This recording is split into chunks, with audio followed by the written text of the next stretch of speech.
Hi, I'm Albert Greenberg. I'm going to talk about some joint work with my colleagues in the research part of AT&T Labs, and this URL gives a paper. What we've been trying to do is come up with a set of systems and a toolkit that goes along with those systems that provides some sort of sound basis for traffic engineering in large ISP networks today. And we found that those same systems provide good infrastructure for a number of other tasks like configuration management. I ought to mention that this is also joint work with a lot of now regulars from AT&T here, like Jay Borgenhagen. Whenever I see him out of New Jersey, I worry about our network. Let's see. But I guess we're all connected here, so we're okay. So what is traffic engineering about? It's got a very simple goal.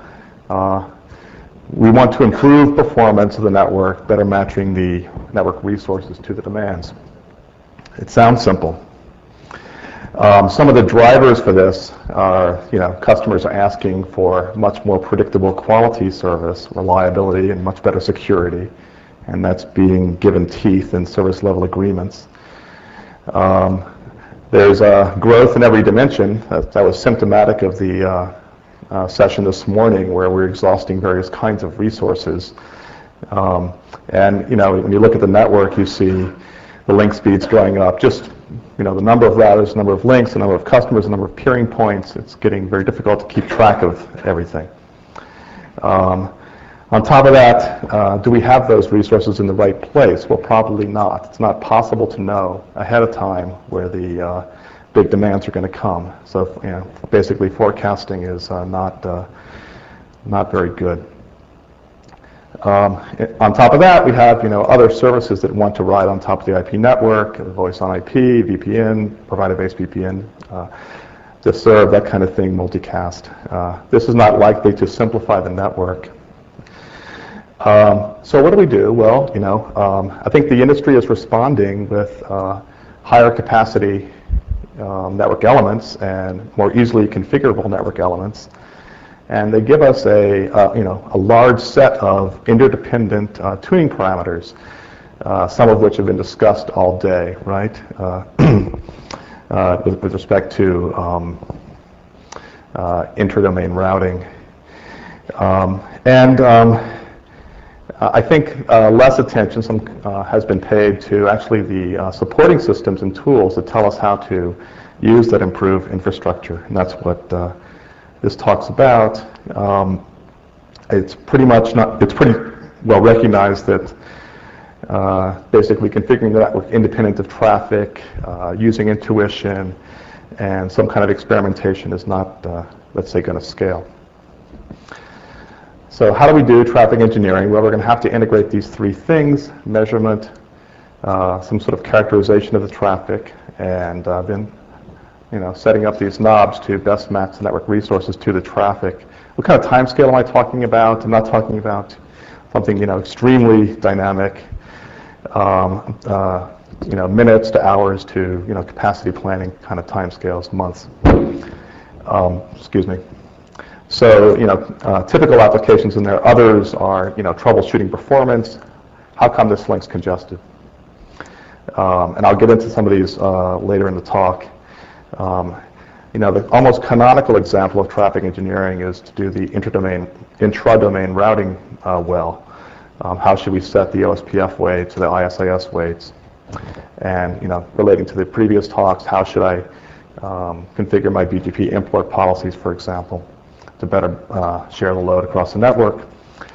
And then there's typical capacity planning optimization kind of problems.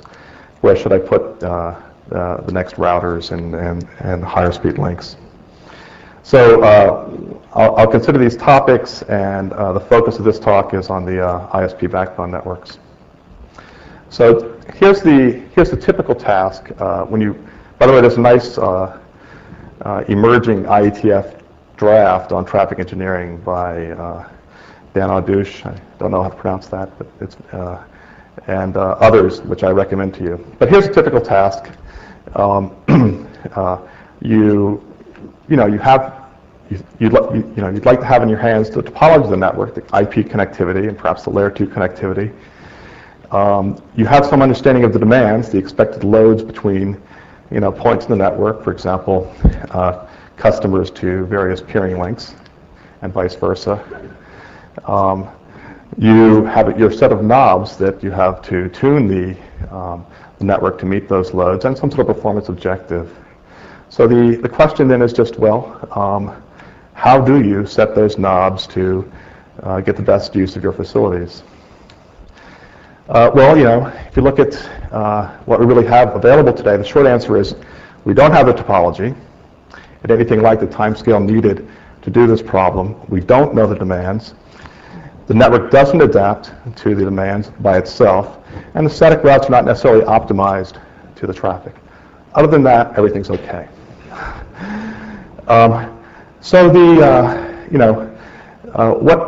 going on here is that these are not that people aren't configuring things correctly or something and aren't aware of this problem, but these are sort of symptoms of just the architecture of IP networks.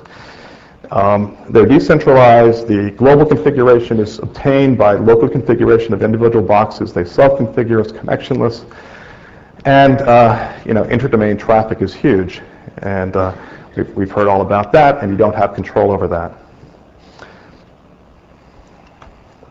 So let's look at another example. We have a congested link. Well, first you go through detecting that it's congested. There's various ways to do that. You have usually some sort of S&P polling going on.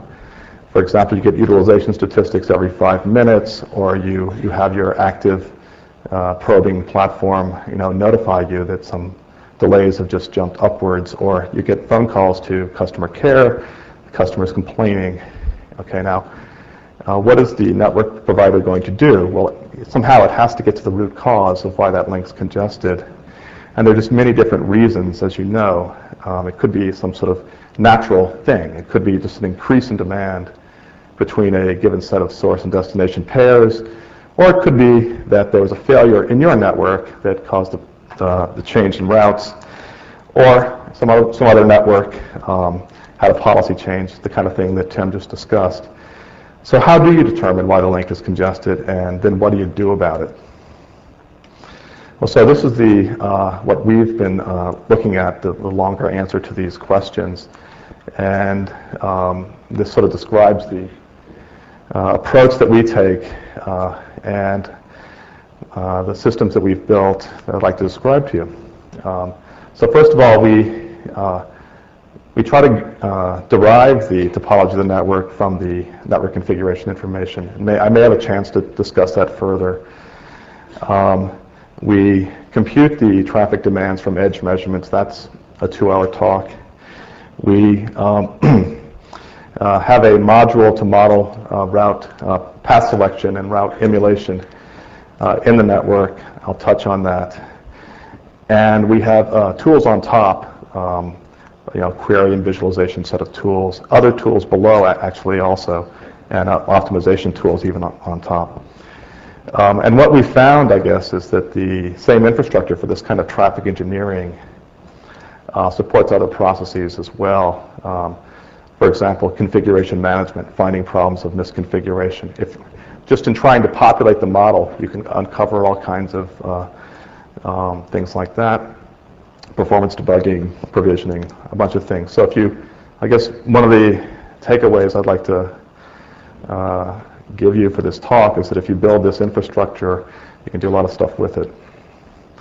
So what does it look like? Well, here's the basic architecture diagram, and we take configuration information, forwarding tables, router config files, BGP tables, that kind of stuff, other kinds of configuration information, and parse it. That's the left-hand side model. We also take in various kinds of measurements, S&P measurements, Cisco NetFlow measurements, active probes, that kind of thing, and join that with the configuration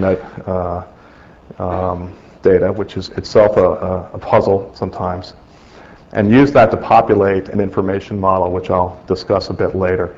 I drew this dotted line down here because I think it's important that you separate your monitoring, measurement, topology server, that kind of stuff from the information model itself, because things downstairs will change, and you don't want to change everything else above it if you can avoid it. Sometimes you can't avoid it.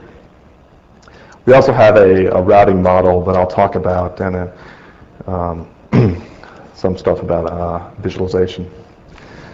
So to go into these boxes a little more, this is what the configuration data looks like. We have we pretty much draw a circle around the backbone, and we want to know everything about the configuration, internal IP addresses, custom IP addresses, and external IP addresses in that cloud. In addition, we look at the layer 2 connectivity, for example, AT and PVCs.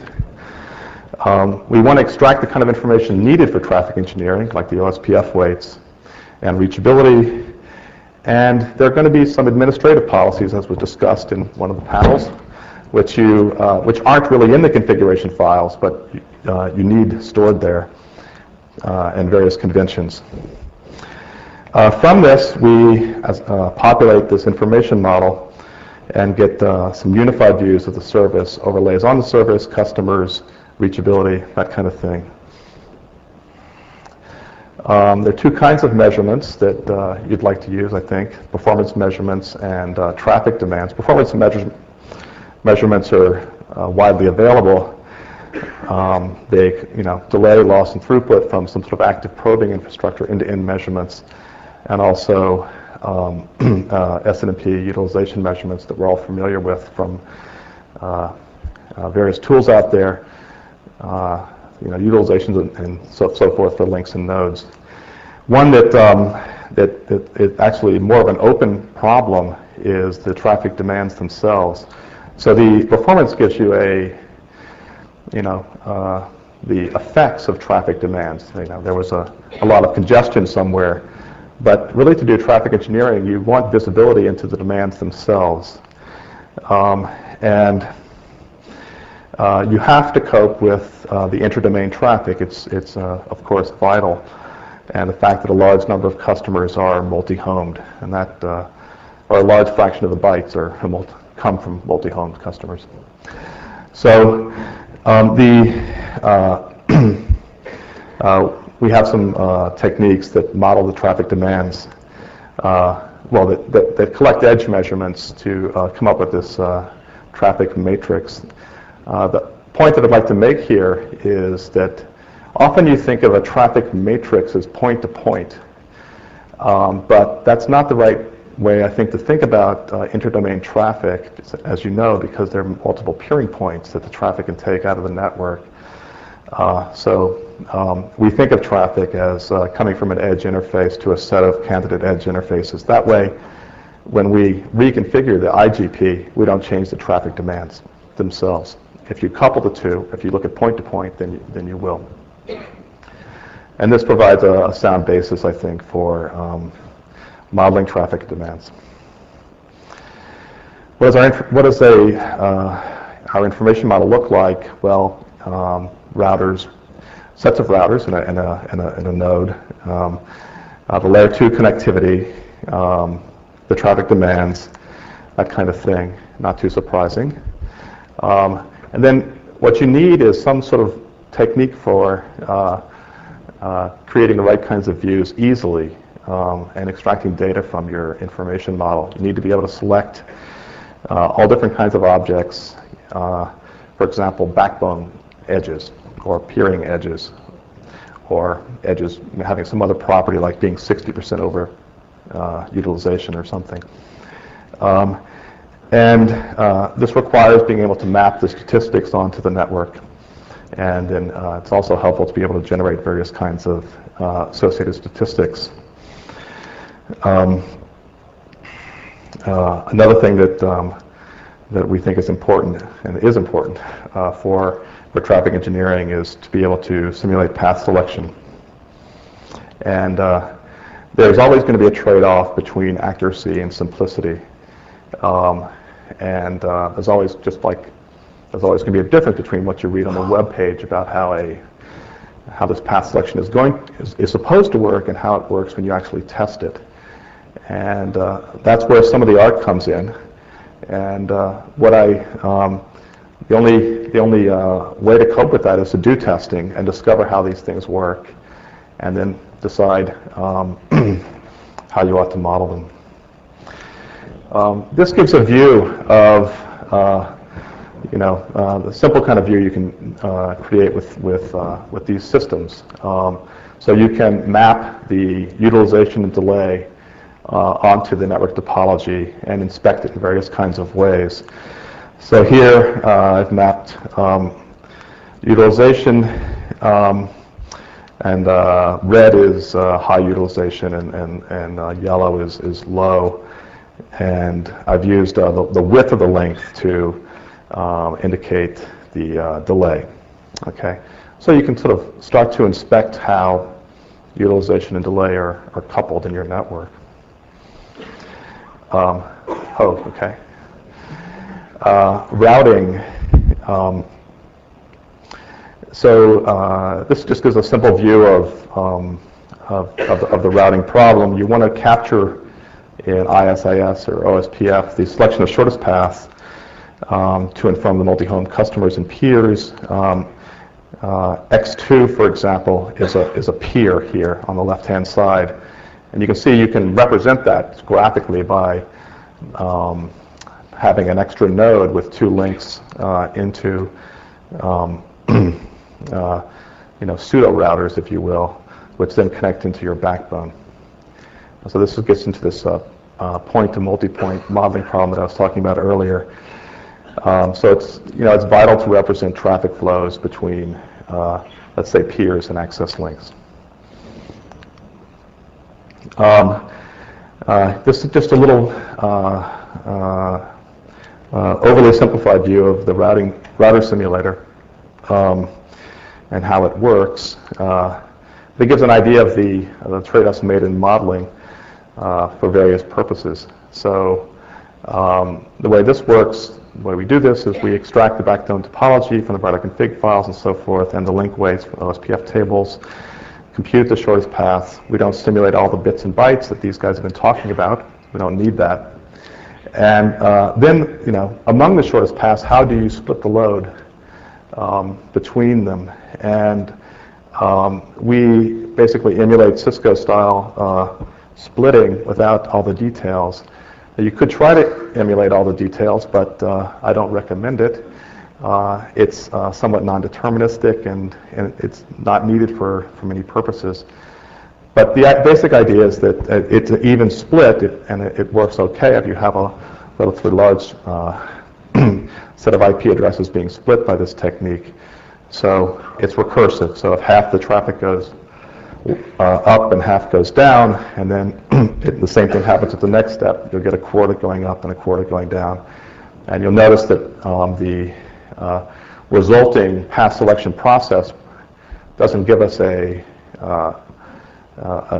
gives us a directed acyclic graph.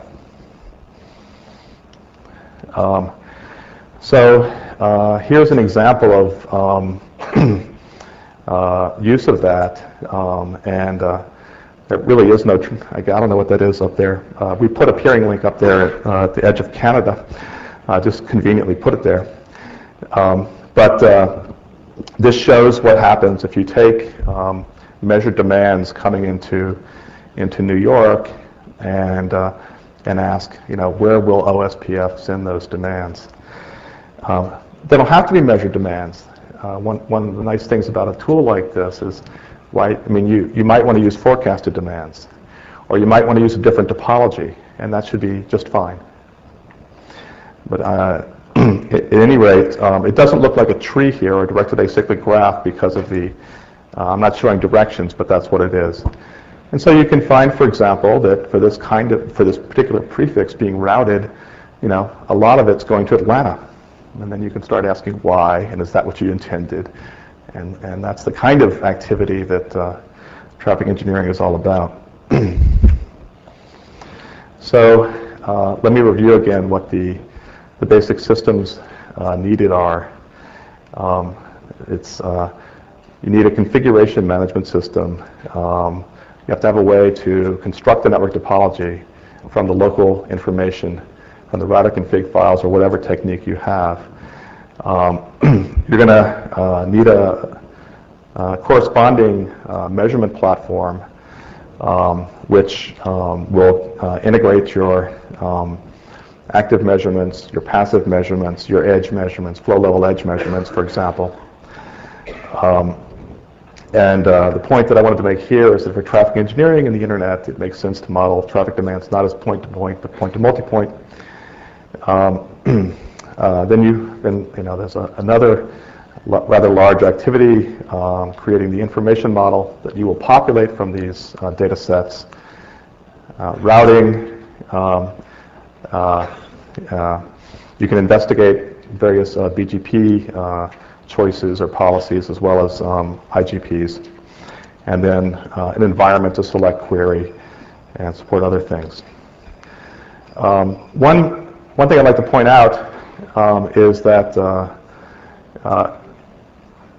there's a lot of opportunity for building tools above this kind of thing. For example, one paper that I sort of recommend people take a look at, I think you'll find it interesting, is this one about traffic engineering just by optimizing OSPF weights. There's been a lot of talk about the benefit of MPLS. MPLS really gives you surgical control over interdomain routing, so you can, in theory, route as well as a multi-commodity flow problem would allow you to think you can route in terms of load sharing.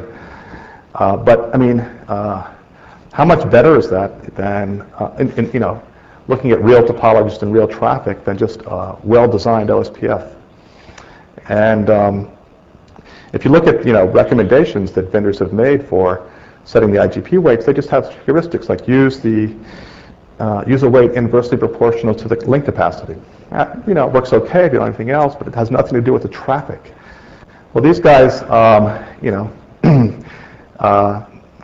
that you can do a lot better with OSPF. It's not saying MPLS isn't important or anything like that, but it's very interesting, and it shows what you can do when you have this basis, when you have the topology and the data. Another sort of big activity you can support is configuration management, and another one is you can, create modules to do network reliability studies. Another one is reporting of various kinds. There are lots of different kinds of things to report to different kinds of people. You can build that on top of your databases. So just to sum up what we got here, a pretty simple idea that we take the data describing the network, all these, all this local data about hundreds and hundreds of interfaces and thousands of interfaces and so forth, and routing information and measurement information. We use that to populate models, various kinds. We do analysis.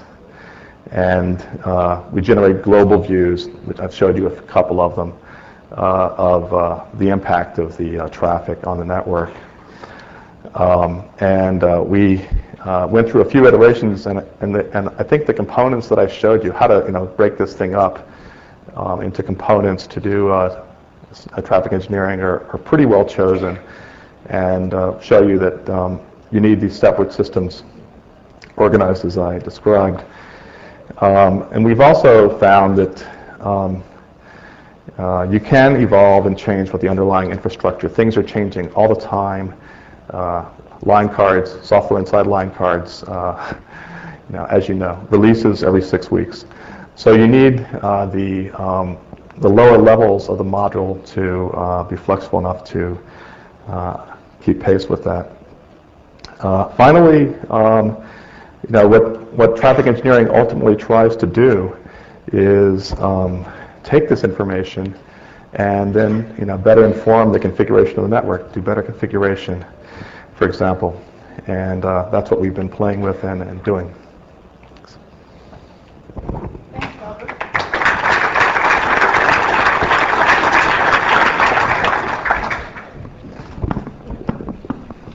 Questions yes, good. This is a quick question from Albert. Just now you mentioned that the traffic matrix, it's no good to have a point-to-point traffic matrix, say a router to router, because it will be affected by your inter-domain routing. Right. Your intra-domain routing. So my first question would be, so what's your traffic matrix looks like? Yeah, we've got preliminary results on that, but I don't have them with me, and maybe we could talk about that offline. That's not only what does it look like, but what are the fluctuations? How does it vary in time? What are the heavy hitters? Do the heavy hitters move around? It's I don't have that with me. Sorry, but I can talk to you. So let's see. My next question would be, say, just now you mentioned that from the first you measure the traffic demand at the edge, and then from the traffic demand at the edge, how do you construct the traffic matrix? Maybe we also have to okay. This is the long talk that I was trying to avoid. We use a combination of edge measurements, flow level edge measurements, so and how do you, reachability information. How do you determine sync points from the edges? We look at the forwarding tables, and we look at the customer IP addresses behind prefixes in the BGP tables. So you're running net flow on all your edges. You have these massive distributed. No, but you're on the right. Something like that. We can't afford to run net flow on every edge. Yeah. I think I have another question. Is that just now you mentioned that you have something to simulate the path selection. Is it shortest path? Shortest path. What? Yes. Yes. It's just the IS or OS. Well, it's yeah. It takes into account areas and things like that. So it's not strictly shortest path, but no constraint-based routing. Oh, all right. No. Well, we have we have another, basically the IGP routing emulator isn't one thing, right? But the one I discussed is just the one just for shortest path. Yeah, you would like one for traffic engineering with MPLS. Thank you. Yeah. Albert, so is there any alarm warning system that is inside the system that would alert the monitors to, hey, take a look at this part of the network. It is behaving strangely or badly, not working. One thing I should say that this work is